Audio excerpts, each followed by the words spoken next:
नमस्कार बिटिया, I am जीवीन Manisha Sharma, Faculty of Education and Methodology, Department of Journalism and Mass Communication.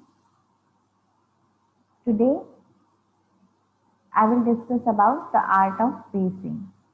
As a speaker, the art of pacing can be one of your greatest tools. Too fast or too slow. The ultimate goal is to speak at a conversational pace. Do not attempt to speak in a completely steady pace, measuring out every word evenly. This could come off as monotone and boring. The combination of slow, fast, and medium speed makes your speech more engaging. देखिए, art of spacing बहुत ज़रूरत है, इसकी बहुत ज़रूरत होती है। जैसे हम कंप्यूटर में स्पेस होती है ना हमारे, कि इन शब्दों के बीच में इतनी स्पेस रखी जाएगी, ऐसा ही आपकी बोलने की आर्ट में भी होता है। तो there should be a pace. दो शब्दों के बीच में आप कितना गैप रखेंगे, कहाँ आप स्लो बोलेंगे, कहाँ आप फास्ट बोलेंगे, कहाँ पे आपको मीडियम स्पीड रखनी है, ये सारी चीज़ें आपकी आवाज में होनी चाहिए जब आप रेडियो पे शो कर रहे हो। अगर आप एक ही पेस में बोलोगे, अगर स्लो ही स्लो बोल रहे हो या फास्ट ही फास्ट बोल रहे हो या मीडियम स्पीड ही नहीं मेंटेन कर रहे हो, तो आपका शो जो है वो बहुत मोनोटोनस सा और बोरिंग सा साउंड करेगा, क्योंकि एक ही लहजे में आप बहुत देर तक बात कर रहे हो, किसी प्रकार की कोई पेसिंग ही नहीं है, कोई पिच नहीं है, तो वो सुनने में बिल्कुल अच्छा नहीं लगेगा। अब मान लीजिए मैं बात करती हूँ, मतलब एक रेडियो शो की नहीं, मैं नॉर्मल रूटीन लाइफ की बात कर रही हूँ। हमारे एक सर थे जो हमें पढ़ाया करते थे एक टाइम पे, तो वो जब हमसे बात करते थे तो उनकी स्टार्टिंग तो बहुत जल्दी होती थी। ऐसे बोलते थे कि आज की क्लास में हम पढ़ेंगे बायोकेमिस्ट्री, बायोकेमिस्ट्री का थर्ड चैप्टर ये होगा, और जल्दी जल्दी बोलते बोलते बोलते बोलते उनको सांस लेने की स्पेस ही नहीं मिलती थी। एंड में आके बिल्कुल उनका आखिरी वर्ड क्या होता था वो कभी किसी को सुनाई ही नहीं आता था, क्योंकि वो बोलते इतनी फास्ट थे, बाकी के वर्ड्स के लिए वो जगह ही नहीं छोड़ते थे, सांस लेने के लिए वो जगह ही नहीं छोड़ते थे। तो जैसा आप डे टू डे लाइफ में बोलते हैं वैसा ही आप रेडियो पे भी बोलते हैं। तो जब आप अपनी डे टू डे की लाइफ के अंदर रेडियो पे बोलने वाले जितने भी कैरेक्टरिस्टिक्स हैं उनको शामिल करने लग जाएंगे, तो अपने आप ही आपका रेडियो शो बहुत अच्छा बनने लग जाएगा। अब बात ये आती है कि ठीक है भाई मैडम, जो स्लो डाउन फास्ट सब कर लेंगे आवाज़ को, लेकिन कब करें, कैसे करें, हमें कैसे मालूम पड़ेगा कि कहाँ स्लो बोलना है, कहाँ फास्ट बोलना है। तो अब बात करते हैं कि कहाँ स्लो बोलना है आपको और कहाँ फास्ट बोलना है। Fast indication of passion, urgency, excitement and emotion. Fast कब बोलोगे, जब आपके अंदर पैशन होगा और अर्जेंसी होगी, किसी चीज़ के लिए एक्साइटमेंट होगा और इमोशन होगा, तब हम फास्ट बोलेंगे। ठीक है, अरे भाई आज तो देखिए आज हमारे सचिन सर का बर्थडे है, तो हम सर का बर्थडे मनाएंगे, ढेरों ढेरों बधाइयाँ सर आपको, आपके बर्थडे पर केक कटिंग भी की जाएगी।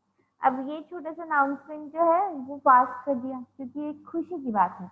और स्लो कब होगा, इंडिकेशन ऑफ इम्पोर्टेंस, जब हम कोई इम्पोर्टेंट बात दे रहे हैं।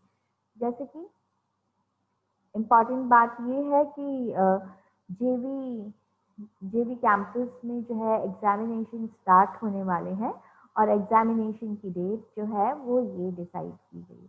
तो ये एक इम्पॉर्टेंट बात है, तो इसको आपको स्लो मोड में तसल्ली से समझाते हुए बोलना होगा।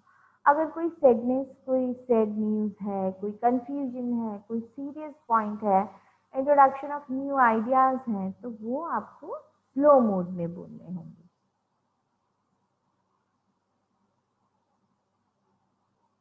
When you are speaking quickly, initially it is exciting for the audience, but after a minute or two, it stops being stimulating and becoming overwhelming.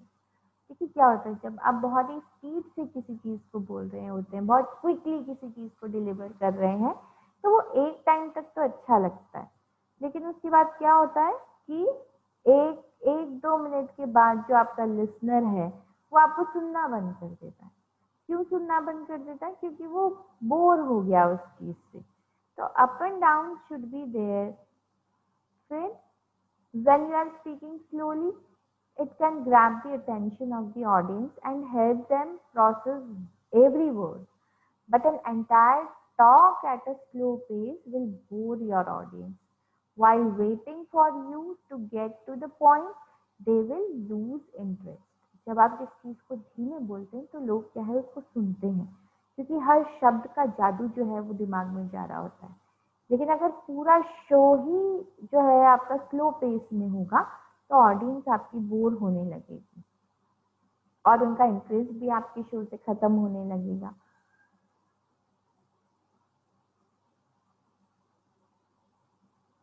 Mix it up. Keep the majority of your talk in the ordinary conversation range. Then change your pace to emphasize points in your message and influence the emotion of your audience. A speech rate guideline. How can you tell if you are speaking too fast or too slow? While in your head, you might think your pace is perfect. In reality, you might be off the mark. This is where finding out your speech rate can be helpful. Speech rate is simply the speed at which you speak. It's calculated in the number of words spoken in a minute. आप एक minute में कितने शब्द बोल लेते हैं वो calculate करेगा और आपको मालूम पड़ेगा। तो बेटा ये चीज़ें बहुत इम्पॉर्टेंट है। आपको अपना पेस जो है वो मेंटेन रखना बहुत ही ज़रूरी है जब आप रेडियो पे बोलते हैं, क्योंकि अब ऐसा नहीं होगा कि एक बार में ही आपको मालूम पड़ जाएगा भाई हमने पेस पढ़ लिया तो अब हम किसी चीज़ को फास्ट बोलेंगे, किसी चीज़ को स्लो बोलेंगे, कभी कभी स्पीड को मेंटेन रखेंगे। ऐसा नहीं होता। जितना आप पढ़ेंगे, जितना आप रीड आउट करेंगे, उसी से ये सारी चीज़ें जो है कंट्रोल में आएंगी। और द मोर यू प्रैक्टिस, जितना आप प्रैक्टिस करेंगे उतना ही आप फिनिश्ड अपना शो देने लग जाएंगे। शो में आपकी फिनिशिंग आएगी। तो स्टार्टिंग कैसे करेंगे? कुछ लिखिए और उसको पढ़ के खुद रिकॉर्ड करिए और फिर खुद उसको चेक करिए कि कहाँ आपको कमी नज़र आ रही है। और अगर आपको कहीं कमी नज़र नहीं आ रही तो लिसनर्स जो हैं वो सबसे अच्छी क्रिटिक्स करते हैं। आप अपनी किसी फ्रेंड को सुनाइए कि मैंने ये बनाया, जो फ्रेंड आपकी सबसे अच्छी क्रिटिक्स करती है उसको सुनाइएगा। फिर जब वो आपको बताएगी कि इसमें क्या क्या कमियां हैं उनको दूर करिएगा, या फिर आप मुझे भेजिएगा, मैं आपको बताऊंगी कि कहाँ कहाँ आपने गलतियां करी। तो आज के सेशन में हमने जाना पेसिंग के बारे में। Thank you very much.